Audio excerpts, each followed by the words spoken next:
The sterile quiet of the private hospital room was broken only by the slow tick of a wall clock and the rhythmic hum of medical machines. Everything around Alexander Drake screamed of wealth. The finest linens, polished mahogany side tables, even fresh orchids in crystal vases. Yet the man in the bed looked like a shadow of the titan he once was.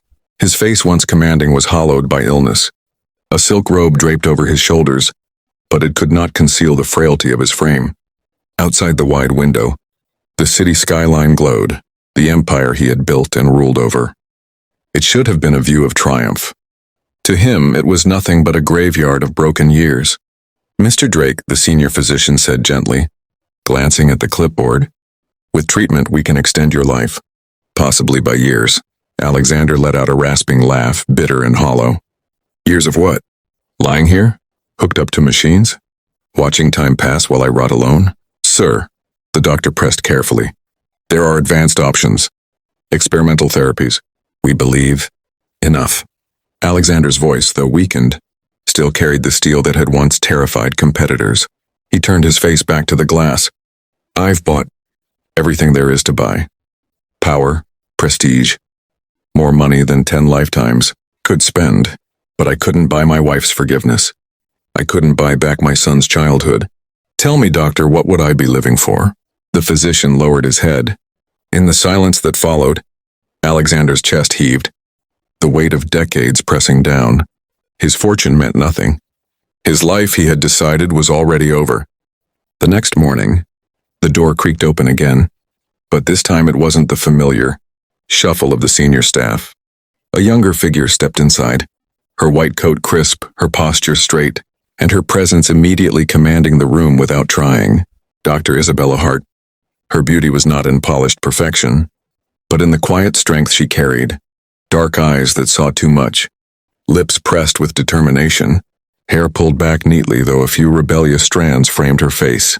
She set her tablet down without ceremony and looked directly at him, unafraid.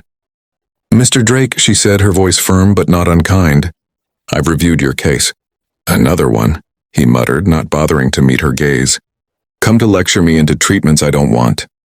"No," Isabella replied calmly, moving closer to his bedside. "I came to ask why you've given up before you've even tried." That made him glance at her, sharp, almost offended. "Because I've lived long enough to know when the fight isn't worth it." Her eyes softened, but her tone sharpened. "No, you've lived long enough to confuse surrender with peace." For a moment, silence stretched between them. Alexander, who had reduced rivals to stammering in boardrooms, found himself unsettled. No one, doctor or otherwise, had dared to speak to him like that in years. Days passed, and Isabella kept returning to Alexander's room. She didn't come with rehearsed sympathy or hollow encouragement. She came with fire, challenging his bitterness, dismantling his excuses, and slowly forcing him to confront what lay beneath his defiance: fear. "You think refusing treatment makes you brave," she told him one evening, pulling a chair close to his bed. The lamp cast her features in warm light, her eyes unwavering. "But it's cowardice, Mr. Drake. You're afraid of failing, so you'd rather not try at all." His jaw tightened. "And what if I do try? What if the treatment kills me faster? Then at least you went down fighting," she countered. Her words struck something dormant in him. For decades he had been the man who took risks, who defied odds, who built empires from nothing. Somewhere along the way, buried beneath wealth, loss, and regret, he had stopped fighting for himself. Later that night he overheard Isabella in the hall. She wasn't supposed to be there. Her role on his case was unofficial. He heard her hushed voice with the chief of staff. "If you approve it, I'll take full responsibility." "He's not just another patient. He deserves a chance." Alexander froze. She was risking her career for him, a stubborn old man who had snarled at every offer of help. When she came back inside, he looked at her differently, not as a doctor, not as a stranger, but as someone who cared when she had every reason not to. His voice cracked when he asked, Why are you doing this?" Her answer was quiet but steady. "Because you're still alive, and as long as you're alive, you deserve to hope." The weeks that followed were brutal. The treatment ravaged him, leaving him weaker, nauseous, trembling with pain. More than once he wanted to give up, to slip back into the silence he had once chosen. But every time his will faltered, Isabella was there. She sat through long nights, cooling his fever with damp cloths, coaxing him to eat when he refused, listening when he raged at the unfairness of it all. She didn't flinch from his anger, nor did she pity him. She simply stayed. And slowly, impossibly, his body began to respond. The shadows under his eyes lightened. His breath came easier. Strength returned in small, precious doses.